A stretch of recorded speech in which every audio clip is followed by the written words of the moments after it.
My last semester at a certain college, I was assaulted by a football player for walking where he was trying to drive. Note, he was 325 pounds, I was 120 pounds. While unconscious on the ground, I lived a different life.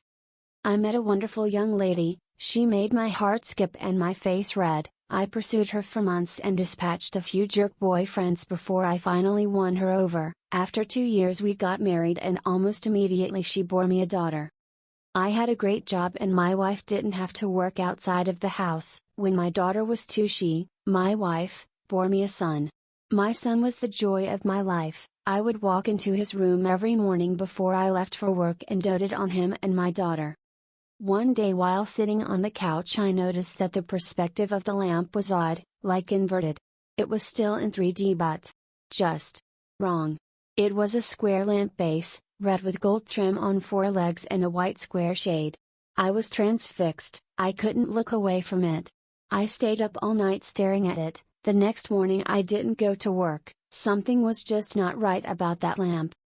I stopped eating. I left the couch only to use the bathroom at first. Soon I stopped that too, as I wasn't eating or drinking. I stared at the lamp for 3 days before my wife got really worried. She had someone come and try to talk to me. By this time my cognizance was breaking up and my wife was freaking out. She took the kids to her mother's house just before I had my epiphany. The lamp is not real.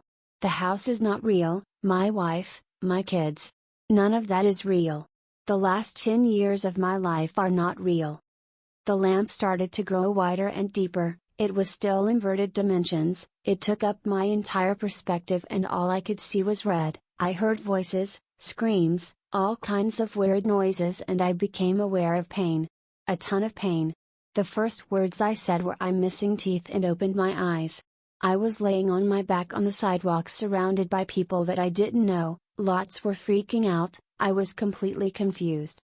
At some point a cop scooped me up, dragged/walked me across the sidewalk and grass and threw me face down in the back of a cop car. I was still confused. I was taken to the hospital by the cop. Seems he didn't want to wait for the ambulance to arrive and give CT scans. I went through about 3 years of horrid depression. I was grieving the loss of my wife and children and dealing with the knowledge that they never existed. I was scared that I was going insane, as I would cry myself to sleep hoping I would see her in my dreams. I never have, but sometimes I see my son, usually just a glimpse out of my peripheral vision. He is perpetually 5 years old and I can never hear what he says.